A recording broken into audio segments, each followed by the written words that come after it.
গোবিন্দের চরণে আমার কোটি কোটি দণ্ডবত প্রণিপাত। ভগবানের জন্মের কথা আর শুনলেন তো, আগামীকাল তার কর্মের কথা হবে। ভগবানের জন্ম কর্ম শুনবার আগে গীতার একটি শ্লোক আপনাদের ভালো করে বুঝতে হবে।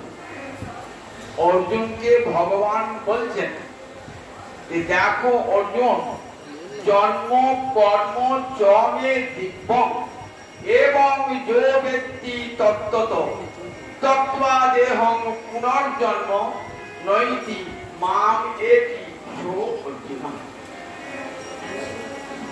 শোনো অর্জুন, তোমার জন্ম আর আমার জন্ম কিন্তু একরকম নয়। এ জগতে অন্যান্য মানুষ বা জীবের যেমন জন্ম হয়, আমার কিন্তু সেই রকম জন্ম নয়। এ জগতে জীবের জন্ম হয় পিতৃমাতৃ মিলনে।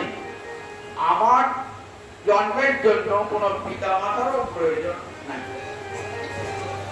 তাই আমার জন্ম এবং আমার কর্ম এটা দিব্য, মানে অপ্রাকৃত। প্রাকৃত দৃষ্টি দিয়ে এটা বিচার করা যাবে না, বলিয়ে বলে অপ্রাকৃত। অপ্রাকৃত মানে কি? প্রকৃতি নিয়ন্ত্রিত নয় যাহা, তাকে বলে অপ্রাকৃত। আমাদের চক্ষু, কর্ণ, নাসিকা, জিহ্বা সব প্রকৃতির দান। ভগবানকে তাই বিচার করতে অপ্রাকৃত দৃষ্টি দিয়ে।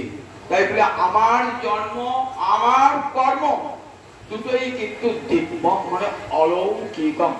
লোকে ধারণা করতে পারবে না, সবাই অবাক হবে যে এই জগতে আমরা কি জন্ম দেখেছি পিতা মাতার মিলনে হয়, ভগবানের জন্মটা হয় লোকে যা হয় তাকে অলৌকিক বলে, যা লোকে প্রচলিত নয় তাকে অলৌকিক বলে। তা আমার জন্ম আমার কর্মটা অলৌকিক।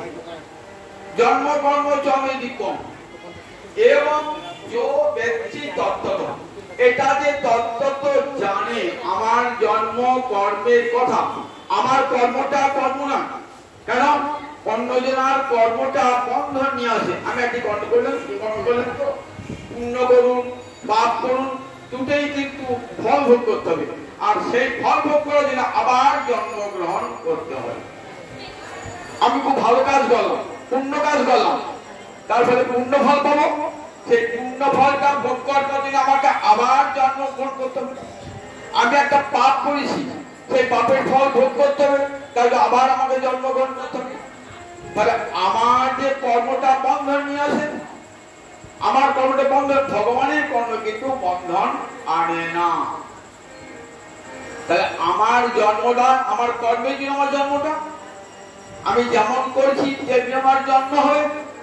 আমি যদি মানুষের মতো কাজ করি তাহলে মানুষের জন্মাবো, আর যদি পশুর মতো কাজ করি তাহলে পশু হয়ে জন্মাবো।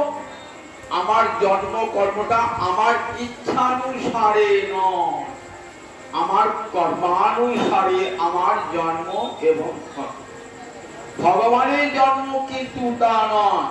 ভগবানের জন্ম স্বেচ্ছা, জন্ম কর্ম চমে, এটি ভালোটাই বুঝতে হবে। জন্ম কর্ম চমে দিব্যং এবং যে ব্যক্তি তত্ত্ব, এটা যে ভালো করে জানে তার ফলটা কি হয়। ভগবানের জন্মের কথা, তত্ত্বা দেহং, দেহটা পরিত্যাগ করি, পুনর্জন্ম নৈতি, আর সে পুনর্জন্ম প্রাপ্ত হয় না, এটি মানে আর প্রাপ্ত হয় না। তত্ত্বা দেহং, দেহটা ত্যাগ করার পর আবার তোমাকে জন্মগ্রহণ করতে হবে। জাতশ্রী ধ্রুব মৃত্যু ধ্রুবং জন্ম মৃত্যুর শাস্ত্রে বলেছে, তা তোমাকে আবার নতুন দেহ পেতে হবে। কিন্তু আমার জন্ম কর্মের কথা যদি কান পেতে বসে বসে শোনো, তাহলে তোমার জন্ম কর্ম নাশ হয়ে যাবে। ভগবানের জন্ম কর্মের কথা শুনলে যারা শুনবেন তাদের জন্ম কর্ম নাশ হয়ে যাবে, আর তাকে মাতৃ গর্ভে আসতে হবে না, তারা মুক্তি পেয়ে যাবে। কোথায় যায় তারা? নিজেকে রেখে বলছে মাম এটি, তারা আমার কাছে চলে আসে। যায় কোথা? তারা যা পুনর্জন্ম পায় না তারা গেল কোথায়? বলে মাম এটি, তারা আমার কাছে চলে আসে। আর গর্ত বুঝলেন, জন্ম কর্ম চবে দিব্যম, আমার জন্ম এবং আমার কর্মটা মানুষের বিবেচনার বিষয় নয়, এটা অলৌকিক, লোকে ধারণা করতেও পারবে না। জন্ম কর্ম চবে দিব্যম, এটা যে তত্ত্ব জানেন, সে দেহ পরিত্যাগ করার পর আর পুনরায় দেহ প্রাপ্ত হবে না। সে কোথায় যাবে? সে আমার কাছে আসবে। তাহলে মানুষের জন্মের জন্য, জীবের জন্য পিতা মাতার দরকার, তবে জন্ম হবে। ভগবান বলছেন আমার জন্মের জন্য পিতা মাতার দরকার নাই। দেখবেন একটা গল্প কাহিনী শোনায় এই ভাগবতেরই অষ্টম স্কন্ধে ভগবানের একটা কাহিনী শোনায়। অষ্টম স্কন্ধের শেষে আছে মৎস্য অবতারের কথা। ভগবান মৎস্য রূপ ধারণ করছেন। মহারাজ পরীক্ষিতের ইচ্ছা হলো যে অবতার কথা আজ্ঞান মায়া মৎস্য বিলম্বন ভগবান সতীর ইচ্ছা। ভগবান কেন একটা নির্দিষ্ট মাছের কুয়ে জন্মাল? তমগুণে থেকে মাছের জন্ম হয়, আর সেই মাছ হয়ে ভগবান জন্মালেন কেন? অবতার, আদি অবতার, অবতার কথা আজ্ঞান মায়া মৎস্য বিলম্বন ভগবান সতীর ইচ্ছা। আমি শুনতে ইচ্ছা করি। বলছে শোনো মহারাজ, ভগবান যে কোনো ভাবে অবতীর্ণ হতে পারে, তার কাছে উৎকৃষ্ট নিকৃষ্ট অপকৃষ্ট বলে কিছুই না।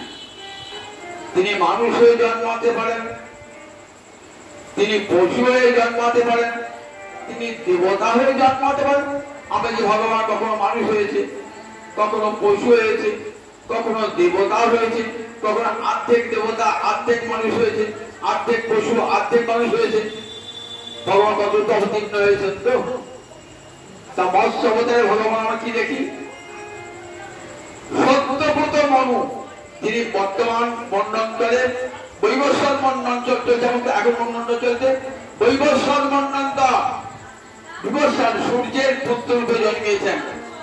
এই সত্যব্রত মুনি এমন তপস্যা করতেন, জলপান ছাড়া আর কিছুই করতেন না। জলপান করে তপস্যা করতেন। একদিন কৃতমালা নদীতে, দক্ষিণ দেশে বাড়ি, দ্রাবিড় দেশে বাড়ি, কৃতমালা নদীতে জল তর্পণ করছেন। হাতে একটা ছোট্ট সফরি মাছ, সফরি মানে পুঁটি মাছ, ছোট্ট একটা পুঁটি মাছ উঠে কাঁটাতে সত্যব্রত মনির হাতে। অঞ্জলি হয়ে জল তর্পণ করবেন, তর্পণ অবশ্যই কি পিতৃপুরুষে জল দেয়।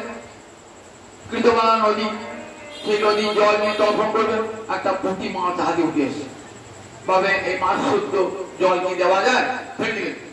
তখন পুঁটি মাছটা মানুষের ভাষায় কথা বলছে, বলছে মুনিবর, আপনার হৃদয়টা এত নিষ্ঠুর, আমি তপস্যা করছেন, আমি জানতাম আপনার হৃদয়টা বোধহয় খুব নরম। জানেন না, মাছের মায়েরাই মায়ের ছেলেদের শত্রু। মাছের মায়েরা নিজের সন্তানকে খেয়ে, তাই মাছের আবার নিষ্ঠুর কেউ আর নয়। আবার জলেতে অনেক হিংস্র জলচর প্রাণী থাকে, যেখানে আমার মতন পুঁটি মাছকে গিলে খেয়ে নেয়। আপনি আমাকে ফেললেন, উনি দয়া হল নিয়ে এলেন নিজের কমণ্ডলতে,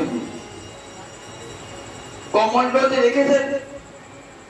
এক রাত্রে বিবর্ধমান, এক রাত্রে মাছটা বড় হয়ে গেছে। বলে বলছি, মুনি আমি কমণ্ডলতে থাকতে পারছি না, আমাকে একটা বড় জায়গা দাও। একটা জ্বালা, জ্বালা বলতে বড় হাড়ি বদল জ্বালা, সেই জ্বালার মধ্যে পুরীদের মাছটা মুহূর্ত ত্রয় নয়, 3 মুহূর্তে মাছটা এমন হয়ে গেল বলছে মুনি আমি থাকতে পারছি না জ্বালাতে। এ বাবা এ কি মাছ এলো? কম্পন প্রতি নিলাম, সঙ্গে সঙ্গে বেড়ে গেল, জ্বালায় তুললাম, বড় হয়ে গেল। আর তোমার জায়গা নাই, চল তোমাকে পুকুরে নিয়ে যাই। বিরাট সরোবর একটা, কয়েক ক্রোশ ব্যাপী সেই সরোবরটা। সেই সরোবরে ফেলে দিয়ে মুনি চলে আসছে। ও মুনি যেও না, এতক্ষণ আমি কত বড় হয়ে গেল, সরোবর আমার থাকতে পারছি না। এ বাবা তোমাকে এই মাত্র সরোবরে দিলাম, তুই বড় হয়ে গেলে, এর চেয়ে বড় জায়গা নাও। আবার তার চেয়ে বড় জায়গা, তার চেয়ে বড় জায়গা, তার চেয়ে বেরিয়ে যাচ্ছে, বেরিয়ে যাচ্ছে। চল তুমি সমুদ্রে দিয়ে আসি। এইবার সমুদ্রে যখন ফেরত যাচ্ছেন, তখন মাছটা বলছে আমাকে চিনতে পারলে না? এত তপস্যা, এত ধ্যান করেছো, তবু আমাকে চিনতে পারলে না? দেখুন দেখাচ্ছেন ভাগবত, ধ্যান তপস্যা জ্ঞান যতই থাক ভগবানকে জানা যায় না, যদি ভগবান কৃপা না করে।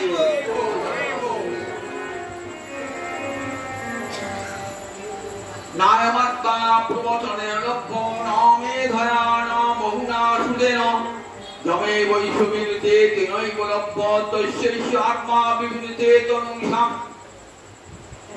বেদবাতা বলছেন ভগবানকে প্রকৃষ্ট বচনের দ্বারা, ভালো ভালো কথা দিয়ে ভগবানকে জানা যায় না। আত্মা মানে পরমাত্মা না। মেধয়া আমার বুদ্ধি আছে, আমি বড় বিজ্ঞানী, আমি ভগবানকে আবিষ্কার করব বলে কোন জন্মে তুমি পাবে। আমি বিদ্যান পণ্ডিত, বহু শাস্ত্র পড়েছি, যত শাস্ত্র বলো আমাকে জানতে পারবে না। তাহলে তোমাকে জানার কি উপায়? যম এবং এসব বিনুতে তিনি কৃপা করে যাকে বরণে করেন সেই জানতে পারে ভগবানকে। ভগবানকে জানা যায় ভগবানের কৃপার আলোকে। মেঘে ঢাকাতে সূর্য, আপনি সূর্যকে দেখবার জন্য অসংখ্য আলো জ্বালালেন, বলেন কোনদিনই দেখতে পাবে না। আমি যখন কিরণ দিয়ে মেঘকে সরিয়ে দেব, তখনই আমাকে দেখতে পাবে।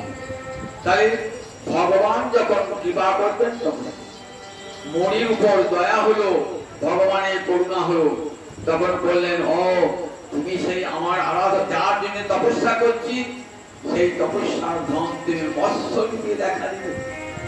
দেখুন ভগবান নিকৃষ্ট জনিতে আবির্ভূত হয়েছেন, মৎস্যরূপে অবতীর্ণ হয়েছেন। ভগবান বললেন দেখো সোনামণি, কেন দেখা দিলাম জানো? হয়গ্রীব অবতারে যখন ব্রহ্মার ঘুম পেয়েছিল না, তখন হয়গ্রীব দানব কি করেছিল? তখন ব্রহ্মার কাছ থেকে বেদ চুরি করে রসাতলে নিয়ে গিয়েছিল। সেই বেদকে উদ্ধার করে আমি ব্রহ্মাকে দান করব।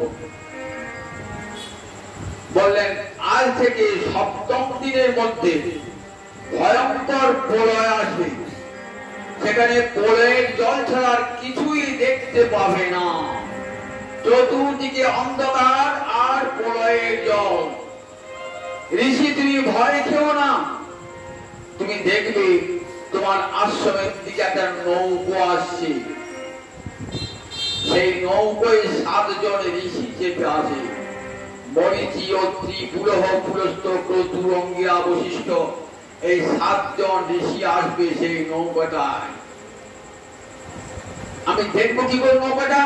বলে ঋষিদের অঙ্গ জ্যোতিতে নৌকাটা আলোকিত হয়ে থাকবে, তুমি সেখানে উঠবে সৃষ্টির সমস্ত উপকরণ নিয়ে। উনি ধ্যান করছেন কবে সেই দিনটি আসবে। 1 দিন, 2 দিন, 3 দিন, 4 দিন, 5 দিন, 6 দিন, 7 দিন। এইবার ভয়ঙ্কর দেখছেন সমুদ্র একবার উঁচু হয়ে গেছে, একবার বিশাল জল আছে, সেই একটা ভয়ঙ্কর ঝড় আর প্রবল অন্ধকার। ঋষি তো অন্তরটা ভয়ে কাঁপছে, কিছুই নাই, কেউ নাই, একা। আর ওইরকম বাতাসে সন শব্দ, কেবল চতুর্দিকে অন্ধকার, জলের প্রবল উচ্ছ্বাস ঢেউ, তার পথ দেখছেন, ভগবানের শ্রীহরি চরণ স্মরণ করছেন। ঠিক দেখছেন একটা নৌকা আসে, আর নৌকায় যেন কে যেন আলো জ্বালিয়ে নৌকাটা আসে। 7 জন ঋষি চেপে আছে তো, 7 জন ঋষির অঙ্গজ্যোতি আলোকিত করে গেছে নৌকাটি। বললেন নৌকাটি চাপলেন, মনে ভাবলেন নৌকা তো চেপেছি বটে, নৌকার মাঝি হবে কে, নৌকাটা টেনে নিয়ে যাবে কে? ওই পুঁটি মাছটা বলেছে চিন্তা করো না, আমি তখন আসবো। বিশাল দেহ, সোনার বরণ মৎস্য হয়ে। আবার ঋষি দেখছেন নৌকো দুলছে, অন্ধকার, প্রবল বাতাস, ঋষি তো ভয়ে কাঁপছে। এই বুঝি নৌকো ডুবে যায়, ডুবে যায়। এমন সময় ভয় নাই, আমার চরণে যখন শরণ গ্রহণ করেছ তখন মা ভয়, ভয় নাই, ভয় নাই, ভয়। ভগবান এসেছেন বিশাল দেহ, তার কোথায় মুখটা আর কোথায় লেজ দেখা যাচ্ছে না। মাছের রং সোনার মতো রং, হৈমবস্ত্র, বড় একটা শিং, মাছের আবার শিং। বার্ষিকী নাক চলে এসেছে, নৌকোটাকে তো বাঁধতে হবে সিংহের সঙ্গে। বার্ষিকী না গেলেন, ওই নৌকোর সিংহের সঙ্গে, নৌকোর সঙ্গে ওই মৎস্যের সিংহটা জড়িয়ে দিলেন। নৌকা টলমল করে না। এইবার নৌকাটিকে ধীরে ধীরে নিয়ে যাচ্ছেন কোথায়, যেখানে আর জল নাই। এই সময় কত উপদেশ দান করলেন ভগবান। মৎস্য পুরাণ বলে কি পুরাণ আছে, সেই পুরাণে এই মৎস্য রূপী ভগবান যে সমস্ত উপদেশ দান করেছেন এই দৈবৎসৎ মনুকে, সেই উপদেশের কথা আছে মৎস্য পুরাণে। কত উপদেশ দান করলেন। এ দেখো, আমি কখনো সাকার, কখনো নিরাকার, আমি কখনো অরূপ, আবার কখনো স্বরূপ, কখনো রূপ রাশি, এবং আমি যখন যে কুলে খুশি জন্মগ্রহণ করতে পারি, যে কুলে জন্মগ্রহণ করতে পারি, যখনই প্রয়োজন হয় পৃথিবীতে অবতরণে, আমি তখনই পৃথিবীতে অবতীর্ণ হই। সম্ভব আমি যুগে যুগে। জানো, অজপি স্বর্ণব্যাত্মা ভূতানাম ঈশ্বর ভীষণ প্রকৃতিসাম অধিষ্ঠায় সম্ভব আমি আত্মমায়া। দেখো, জ্ঞানীরা বলে ভগবানের জন্ম নাই, ভগবানের জন্ম হয় না, কারণ ভগবান অজ, ভগবানের নাম অজ। অব্যয়াত্মা, ভগবানের তো বিকার নাই। এই জগতে জন্মালে বিকার হবে। একটা ছোট্ট শিশু, সে বালক হবে, কিশোর হবে, যুবক হবে, প্রৌঢ় হবে, বৃদ্ধ হবে, মৃত্যু তার চলে যাবে। তাই বলে বিকার তো, ভগবান তো বিকার না, নিত্য কিশোর। তাহলে বিকারী জগতে যে আসবে তার তো বিকার হবে। বলে ভগবানের বিকার নাই, সুতরাং ভগবান জগতে আসেন না। অব্যয়াত্মা, অজপি খণ্ডাত্মা ভূতানাম ঈশ্বর, তিনি সমস্ত জগতের, সমস্ত ভূতের ঈশ্বর। তিনি জগন্নাথ, তার যে নিয়ন্ত্রিত জগৎ, সেই জগতের মধ্যে তিনি আসবেন কেমন করে? বলে ঠিক কথা, জ্ঞানীর সব যুক্তি ঠিক। আমি আসলে আমি অজ, আমি অব্যয়াত্মা, আমি সমস্ত ভূতের ঈশ্বর। তথাপি আমি আসি আমার স্বীয় প্রকৃতি অর্থাৎ শুদ্ধ সত্য প্রকৃতিকে আশ্রয় করে, বিশুদ্ধ সত্য প্রকৃতিকে আশ্রয় করে আমি ভগবান আবির্ভূত হই। কে আমাকে প্রকট করায়? আত্মমায়া, আমার যোগমায়া। যোগমায়া কাত্তায়ন লীলাপদ্ম বিকাশিনী। আমার শক্তি, লীলা শক্তি যোগমায়া আমাকে জগতে প্রকট করায়। যোগমায়া চিৎ শক্তি, বিশুদ্ধ সত্য পরিণতি, তার শক্তি লোকে দেখাইতে ভক্তগণের মূলধন। এই রূপ রতন প্রকট কইল নিত্য স্বর্গে বৈকুণ্ঠে যে নিত্য রূপ রয়েছে তাকে প্রকট করান কে? যোগমায়া লীলা শক্তি। কখনো মৎস্য রূপে, কখনো পূর্ণ রূপে। পূর্ণ অবতারের কথা শুনেছেন নিশ্চয়ই। ভগবান কাশী রূপে অবতীর্ণ হয়েছিলেন। যখন দেবাসুর সমুদ্র মন্থন করবে তখন ভগবান সমুদ্র মন্থন মন্দর পর্বতকে নিয়ে এসেছেন। মন্দর পর্বতটাকে দিয়ে মন্থন করা হবে, দণ্ড মন্দর পর্বত। আর বাসুকি নাগ তার রজ্জু হয়েছে, একদিকে দেবতারা টানছে আর একদিকে অসুরেরা টানছে। সমুদ্র ক্ষীর সমুদ্র মন্থন হচ্ছে। দেবতারা কোন দিক? দেবতারা নিয়েছে ল্যান্ডের দিকটা আর অসুরা নিয়েছে মুখের দিকটা। বিষ নিঃশ্বাস ছাড়ছে আর অসুররা মরছে। দেবতারা বুদ্ধি করে ল্যান্ডে নিয়েছে, কিন্তু দণ্ডটাকে রাখবে কে? না, ভগবান এলেন আর কাছিমের মূর্তি ধারণ করে পূর্ণ রূপে এলেন ভগবান। আগে দেখি ভগবান মৎস্য রূপে এলেন। প্রলয় পয়থি জলে ধৃতবান শিবেরং বিহিত বহিত্র চরিত্রমথেরং কেশবধৃত মীন শরীর। জয় জগদীশ হরে, জয় জগদীশ হরে, জয় জগদীশ হরে। ধীতিরতি বিপুল তরে তিষ্ঠতি তম পৃষ্ঠে ধরণী ধারণ ক্ষীণ চক্র গরিষ্ঠে কেশবধৃত পূর্ণ শরীর। জয় জগদীশ হরে, জয় জগদীশ হরে, জয় জগদীশ হরে। মৎস্য কুর্ম বরাহ নৃসিংহ কত রূপে ভগবান অবতীর্ণ হয়েছেন। নৃসিংহ রূপে অবতীর্ণ হলেন থাম থেকে। কালকে শুনলেন থাম থেকে অবতীর্ণ হলেন। ওই মাতা পিতা তো দরকার হয় নাই। বরাহ রূপে এলেন ব্রহ্মার নাসারন্ধ্র থেকে।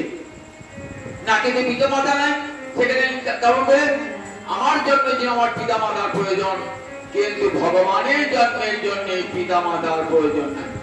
কখনো কখনো পিতা মাতাকে অবলম্বন করে আসেন, তারা কিন্তু ভগবানের পিতা মাতা বললেন না। তারা ভগবানের ভক্ত, তাদের অভিমান। কৃষ্ণ আমাদের পুত্র, কৃষ্ণ বিরাটি পুত্র করে পায়, এই অন্তরে ইচ্ছা জেগেছিল। কার কার? দশরথ কৌশল্যার ইচ্ছা জেগেছিল ভগবানকে পুত্র রূপে।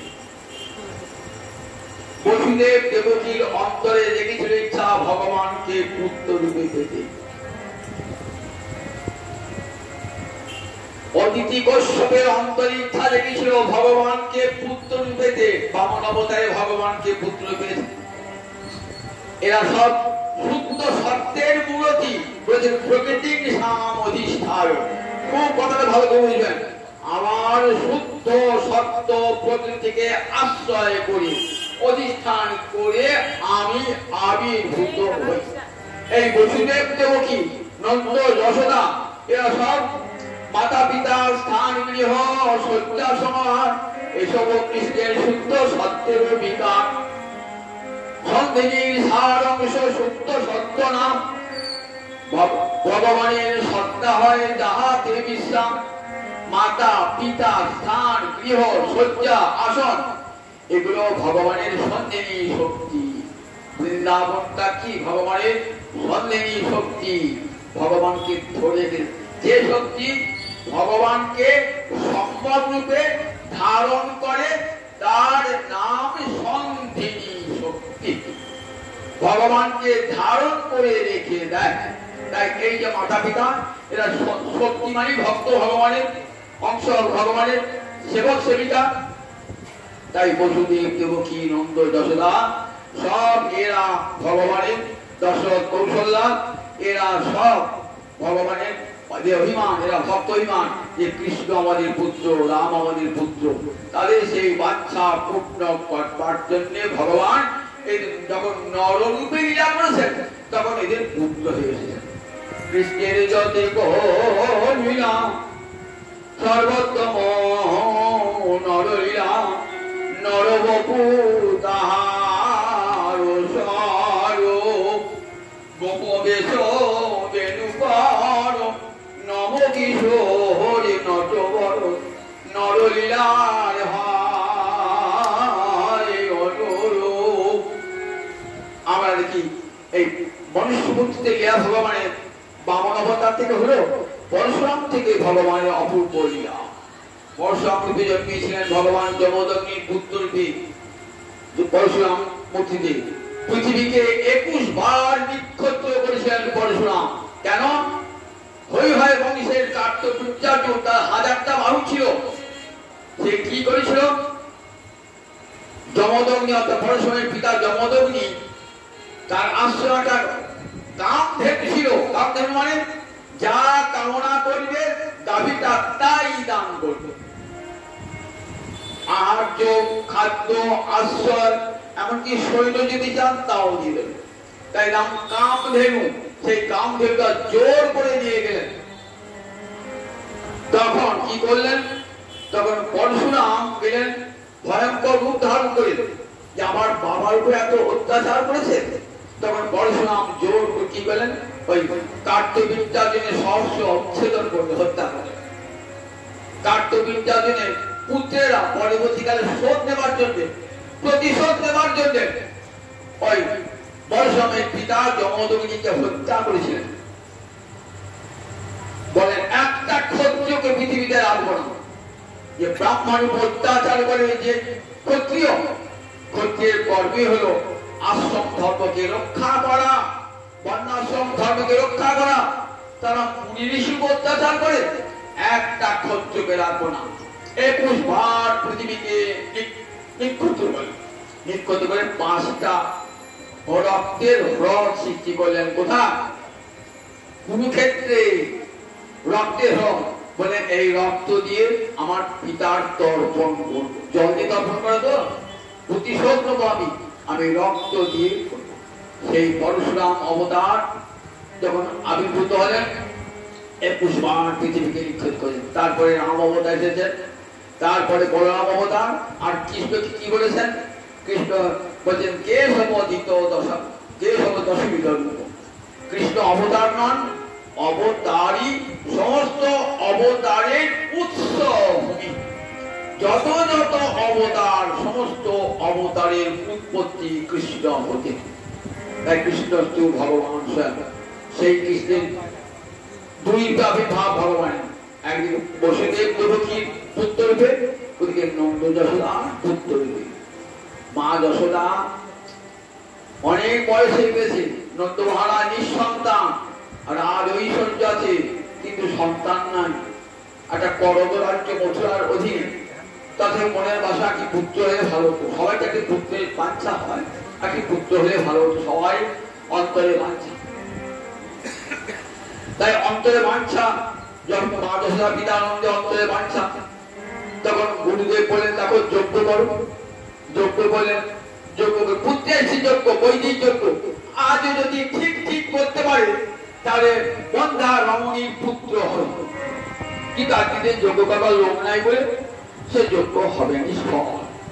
পুত্রের বৈদিক যজ্ঞ, পুত্রের যজ্ঞ, সেই যজ্ঞ করলেন, সন্তান হলো না। তখন বললেন, একদিন বলছেন নন্দ মহারাজ শোনো, আমার গুরুদেব বলেছেন তোমার যে পুত্র আসবে সে কখনো যজ্ঞের ফলে আসবে না। নারায়ণ, আমি দেখলাম নারায়ণের চেয়ে অপূর্ব সুন্দর মূর্তি একটি সন্তান আমার কোলে ঝাঁপিয়ে এলো, আমার কোল থেকে তোমার কোলে ঝাঁপিয়ে গেল। মা যশোদা বলছেন আমিও স্বপ্ন দেখেছি, তাই আমার কোলে একটি, তোমার কোল থেকে আমার কোলে একটি সন্তান এলো, আবার আমার কোল থেকে তোমার কোলে ঝাঁপিয়ে গেল। এ কথা আমি কাউকে লজ্জায় বলতে পারি না। তাই ঠিক সময় দেখবেন হরিবংশে বর্ণনা আছে। হরিবংশ হলো মহাভারতের ক্ষীর বা পরিশিষ্ট। সেখানে বলা আছে এরকম যশোদা চ দেবকী চ সুষুবাতে সমমিতদা। যশোদা এবং দেবকী একই সময়ে সন্তান প্রসব করেছিলেন। অষ্টমে মাসি, অর্থাৎ 8 মাসে কৃষ্ণের জন্ম। 9 মাস হলে গর্ভ সম্পূর্ণ হয়, কিন্তু 9 মাস হয় না, 8 মাসে জন্ম কৃষ্ণের। একই সময়ে একই কালে দেবকীর গর্ভতে আবির্ভূত হয়েছেন, আবার মা যশোদার গর্ভতে আবির্ভূত হয়েছেন। এটি ভাগবতের ভাষা সহজে বোঝা যায় না। তখন বোঝা যায়, বললেন নন্দোৎসবে ভাগবত যেটা নন্দোৎসব আছে না, এই নন্দোৎসব বলে দেখা যায় নন্দস্তু আত্মজে উৎপন্নে জাতাল্লাদ মহামনা। নন্দ মহারাজ খুব আনন্দ, কেন? তার আত্মযোগ। আত্মযোগ কাকে বলে? নিজের ছেলের নাম বলে কাকে আত্মযোগ বলে নাকি? পরের ছেলেকে দত্ত মেয়েকে আত্মযোগ বলে নাকি? আমার দেহ থেকে আত্মা মানে কেউ আমার দেহ থেকে যে ছেলে জন্ম হবে তাকে তুমি আত্মযোগ বলবো, পরের ছেলেকে মানুষ করতে তাকে আত্মযোগ বলবো। তাহলে নন্দস্তু আত্মজে উৎপন্নে, নন্দ মহারাজ পুত্র হওয়ার জন্য জাতাল্লাদ মহামনা, খুব আনন্দ হয়েছে নন্দ মহারাজের। নন্দ গিয়ে ভগবান মা দেবকীর ঘরে যখন জন্মালেন না, শঙ্খ চক্র গদা পদ্ম একবার অলঙ্কৃত হয়ে, পক্ষে কৌস্তুভ মণি আছে, শিবস্ব চিহ্ন, ভূপদ চিহ্ন, শিবস্ব চিহ্ন, বামেতে আছে, দক্ষিণে আছে শিবস্ব চিহ্ন, বামে আছে লক্ষ্মী চিহ্ন, ক্ষীর স্বর্ণ রেখা রূপে ঐশ্বর্য মূর্তি দেখা দিয়েছেন। কিন্তু যশোদার গৃহে সাধারণ মানুষের মতো দেখা দিয়েছে। যখন বসুদেব নিয়ে গেলেন না কৃষ্ণকে, এমন যোগমায়ের প্রভাব, সব সব কারাগারের দরজা খুলে গেল, লোহের লোহার বন্ধন খুলে গেল। যখন পৌঁছালেন বৃষ্টি পড়ছে, ভয়ঙ্কর অন্ধকার, ভগবান এলেন কত অনাদরে। আদরের মানুষটা দেখুন এলেন কত অনাদরে। আলোক দেবেন যিনি জগৎকে, তিনি এলেন অন্ধকারে। একবারে ভাদ্র মাসে কৃষ্ণপক্ষের অষ্টমী তিথিতে সারা জগৎ নিস্তব্ধ, এমন সময় ভগবান এলেন। গেলেন বসুদেব নিয়ে গেলেন, যমুনা পার হয়ে যখন গেলেন, তখন যশোদা একটি পুত্র একটি কন্যা। যশোদা জানতেই পারেন নাই যে তার কি সন্তান হয়েছে, প্রসবের ভারে মূর্ছিত আছেন। কি করেন? যাওয়ার আগে যোগমায়ের কাজ হয়ে গেছে। যোগমায়া কি করেছেন? যোগমায়া নন্দপুত্রকে বসুদেব পুত্রের সঙ্গে মিলিয়ে দিয়েছেন। নিয়ে এলেন কাকে? নিয়ে এলেন কন্যাটিকে। বসুদেব ভাবলেন ওটি আমারই পুত্র, না নিয়ে এলেন কন্যাটিকে নিয়ে এলেন। এবার কন্যাটিকে নিয়ে এসে যে এনেছেন, তখন কংস জাগ্রত হয়ে গেছে। কংস যে শিলাবৃষ্টি যখন আচার করতে পারেন, তখন অষ্টভুজ মূর্তি ধারণ করে বলছে, দেখো তোর যে সন্তান সে কোথাও জন্মিয়েছে। এইভাবে ভগবানের জন্মটা হলো। তো ভগবানের জন্মের পর এখন যশোদানন্দ মহারাজের কথা বলার পর একটা প্রশ্ন করেছে মহারাজ পরীক্ষিত, নন্দ কিম অকরৎ ব্রহ্মণ শ্রেয় এব মহোদয়ং যশোদাচ মহাভাগা স্তনং অপঙ্গস্য স্তনং হরিযস্য স্তনং হরি। আচ্ছা, নন্দ মহারাজ কেমন কাজ করেছিলেন আর মা যশোদা কেমন কাজ করেছিলেন যে ভগবান শ্রীহরি তার স্তন্যপান করলেন? তখন শোনালেন একটা কাহিনী। আটটা বসু জানেন, অষ্টবসু, আটটা অষ্টবসু। একটা বসুর নাম দ্রোণ, দলফলা উকার মধ্যে দ্রোণ। তার পত্নীর নাম ছিল ধরা। এরা রাজা দ্রোণ বসু। দ্রোণ এবং ধরা পরম হরিভক্ত, অন্তরে বাসনা ভগবানকে পুত্র রূপে পেতে চায়। কতদিন তপস্যা করেছেন, কোটি কোটি বৎসর ধরে তপস্যা করেছেন। তপস্যা করে ভগবানকে পুত্র রূপে পেলেন। এখন তাই এই দ্রোণ এবং ধরার পুত্র হয়ে এলেন বলতে গোবিন্দকে। তো তাহলে নন্দ এবং যশোদা, একজন যশোদা হলেন ধরা, নন্দ হলেন দ্রোণ। এখন একটা প্রশ্ন উঠবে, তাহলে ব্রহ্মার পরে, ব্রহ্মা পর দিয়েছিলেন তো, ব্রহ্মার পরে ভগবানের পিতামাতা হয় নাকি? ব্রহ্মার পরে যে ভগবান ব্রহ্মাকে দেখাচ্ছেন, কোটি কোটি ব্রহ্মা সৃষ্টি করেন ভগবান। ব্রহ্মমণিরাতে কোটি কোটি ব্রহ্মা সৃষ্টি করেছেন ভগবান। ব্রহ্মা দেখছেন আমি যে একটা ব্রহ্মা নয়, ওরে বাবা কোটি কোটি ব্রহ্মা, কোটি কোটি ইন্দ্র। যে ব্রহ্মাকে সৃষ্টি করেছেন, সেই ব্রহ্মার পরে কখনো ভগবানের পিতামাতা হয়? তাহলে ভগবানের নিত্য পিতামাতা নাই? বলে ভগবানের নিত্য পিতামাতা আছে, মা যশোদা, পিতানন্দ। তাদের চিরকালের অভিমান কৃষ্ণ আমাদের পুত্র। আর তাদের জন্ম জন্মান্তরের বাসনা পূর্ণ করবার জন্য ভগবান তাদের পুত্র রূপে আসেন। মা দেবকীর স্তন্য পান করেন নাই, কিন্তু মা যশোদার স্তন্য পান করেছেন। কেন জানেন? রাম অবতারে 14 বছর পর রামচন্দ্র ফিরে এলেন অযোধ্যায়। সব আলো জ্বলছে সব ঘরে, অযোধ্যার ঘরে ঘরে আলো। কি আনন্দ, কি আনন্দ! দীপাবলির দিন দেখে না, কালী পূজাকে দীপাবলি, ওদিকে রামচন্দ্র এসেছেন, অযোধ্যা থেকে এসেছেন, সেটি পালন করি আমরা দীপাবলির দিন। ঘরে ঘরে আলো জ্বলছে, একটি ঘরে আলো নাই। তার ঘরে? মা কইকেয়ীর ঘরে আলো নাই। মূর্তি নামে বসে আছেন। রামচন্দ্র ঢুকেছেন, মা আমি এসেছি, মা আমি এসেছি, দেখতে পাচ্ছ না? এসেছি মা, তোমার ঘর অন্ধকার কেন? মূর্তি আস্তে আস্তে ফিরে বলছে, বল না, তুই আমাকে পরজন্মে তুই আমার সন্তান হবি, বল। বললেন, মা পরজন্মে তোমার আমি সন্তান হব, কিন্তু তোমার স্তন দুগ্ধ আমি পান করব না। তাই দেবকীর কইকেয়ী দেবকী হইলেন, দেবকীর স্তনদুগ্ধ পান করলেন না, কিন্তু যশোদার স্তনদুগ্ধ পান করলেন ভগবান। দেখেছেন তো? ভগবান বললেন, দেখো শুদ্ধ বাৎসল্যের মূর্তি মা যশোদা পিতানন্দ। বসুদেব দেবকী তাকে স্তব করেছেন, কিন্তু মা যশোদা পিতানন্দ কোন স্তব করেন নাই।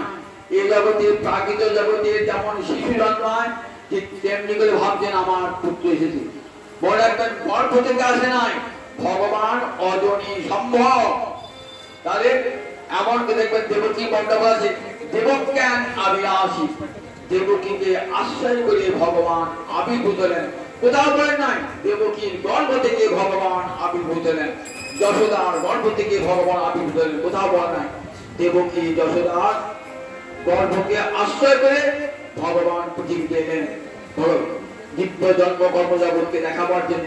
দেখো আমার জন্ম দিব্য, আমার কর্ম দিব্য। কি জন্য এলেন কৃষ্ণ অবতার? কংসকে ধ্বংস করার জন্য না, না, কংসকে ধ্বংস করবার জন্য ভগবানের আসার দরকার নাই। শুম্ভনিশুম্ভের মতো অসুর, মহিষাসুরের মতো অসুর, তাদের কোনো অবতারকে আশ্রয় নাই। ভগবানের শক্তি, সংহারিণী শক্তি, মা মহামায়া দানব দলনী মহিষামর্দিনী এসে তাকে ধ্বংস করেছে।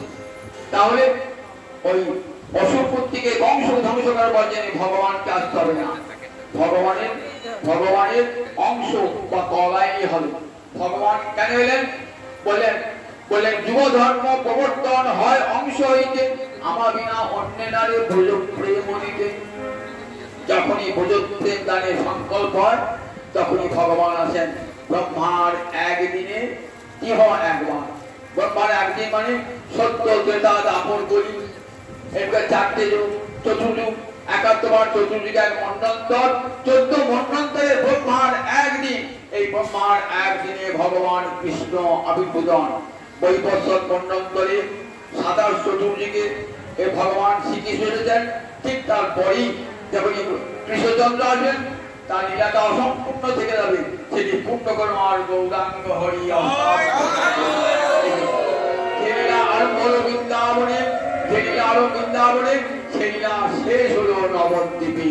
একটি হলো লীলার পূর্বাংশ, আর একটি হলো লীলার উত্তরাংশ। তাই গৌরহরি আর কৃষ্ণকে নিয়ে তবে লীলা সম্পূর্ণ হলো, গৌর লীলা সম্পূর্ণ হলো। কৃষ্ণচন্দ্র আবার এলেন রাধা রানীর বরণ আর শ্যামের বরণ নিয়ে কালো কৃষ্ণ আবার গৌরাঙ্গ হয়ে এলেন জগদ্দীপের দ্বারে দ্বারে। হরে কৃষ্ণ হরে কৃষ্ণ, কৃষ্ণ হরে হরে, হরে রাম হরে রাম, রাম রাম। এই নাম মহানাম জগৎকে বিতরণ করবার জন্য। জয় নিতাই, জয় নিতাই। আবার আগামীকাল